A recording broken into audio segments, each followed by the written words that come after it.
Баршаларыңызға қайырлы күн, меруерт асханасының тұрақты көрермендері, сіздермен бірге өте дәмді болып шығатын бауырсақ пісіретін боламыз. Енді құрамдардың барлығын алдыңғы видеомда салған болатынмын. Сіздерге жарты бөлігіне пицца пісірдім деп, жарты бөлігін тоңазытқышқа салып қоямын деп, енді соны тез арада пісіріп алып жатырмын. Кешкі шайымызға. Сіздерге де жасауға кеңес етемін. Қамырыңызды бір ашытып, тоңазытқышқа салып қойсаңыз, үйіңізге қонақ келіп қалған жағдайда, немесе тез арада пісіріп алуға, ыстықтай жеуге керемет. Ысылай үрлеп отырып шай ішкенге не жетсін.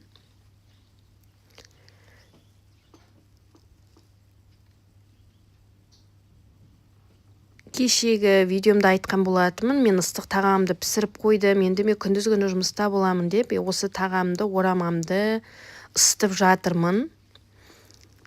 Балаларыма тамақты беріп болып, сіздерге бір самсаның қатпарлы қамырын дайындауды жөн көрдім. Дайындап қойсам, тез арада пісіре қоюға, қыстың күні суықтап келгенде ысылай жеуге өте керемет. Сіздерге де кеңес етемін. Осылай бір демалыс күндеріңізде осылай қамырын дайындап, немесе салмасын салып дайындап қойсаңыз өте керемет болады. Алып бара жатқан ондай құрамдары қажет етпейді. Тұз бен салқын суыңыз болса болғаны, оныңызды 2-3 бөлікке бөле отырып, осындай қатты тығыздықта қамыр елесеңіз, қамырыңыз әдемі болып жайылып шығатыны сөзсіз.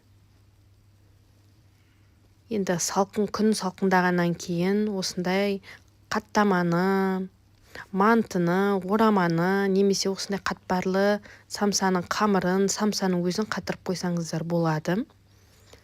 Қамырымыз міне дайын болып қалды.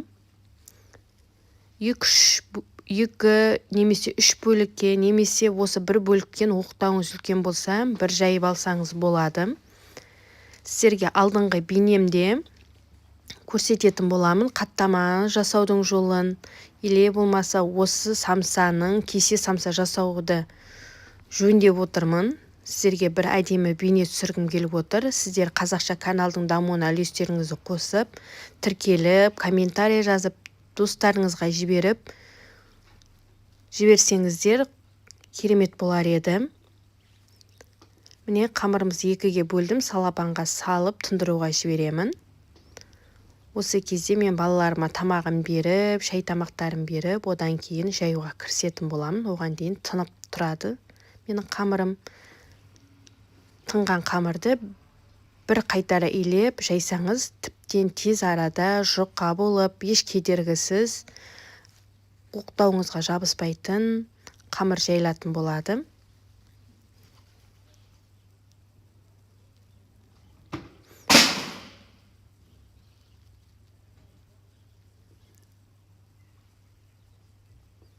Алдыңғы бейнемде қаттаманы түсіретін боламын. Сіздерге менің каналым өте пайдалы. Түрлі рецептер бар каналдарымда, ысы тағамдардың, салаттардың, тәттілердің, сіздердің қажеттеріңізге жарайды деген ойдамын. Міне балаларыма шай тамағын беріп болғаннан кейін бір қайтара илеп жіберіп, оқтаудың көмегімен тегіс, жұқа, жыртылмайтын қамыр жаятын боламын. Міне көрдіңіздер, менің қамырым дайын болып қалды. Үлкен еді, бір зола қамырдан жайдым. Енді екіншісін жаятын боламын. Одан кейін ортасына сармайымызды жағып, шетінен тартып, тығыз етіп орайтын боламыз.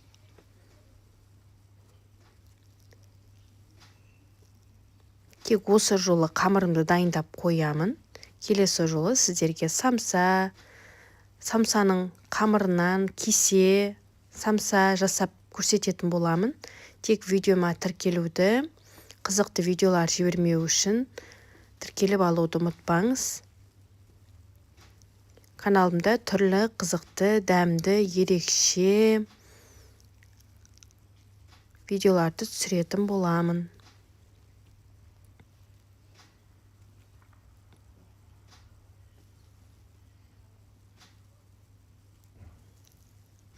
Менің каналымнан қандай видеолар көргіңіз келеді, соны да комментария бөліміне жаза кетіңіз. Міндетті түрде оқып, сізге кері байланыс жасап, жауап беретін боламын. Жаңа түскен келін болсаңыз, уақытыңыз болмаса, жұмыс басты болсаңыз, сізде осылай жасауға кеңес етер едім. Ерекше тез арада дайын болатын тіске басар дайындап дастарханыңызға ұсына қоятын боласыз. Ас болсын, келесі бейнемде кездескенше сау саламатта болайық.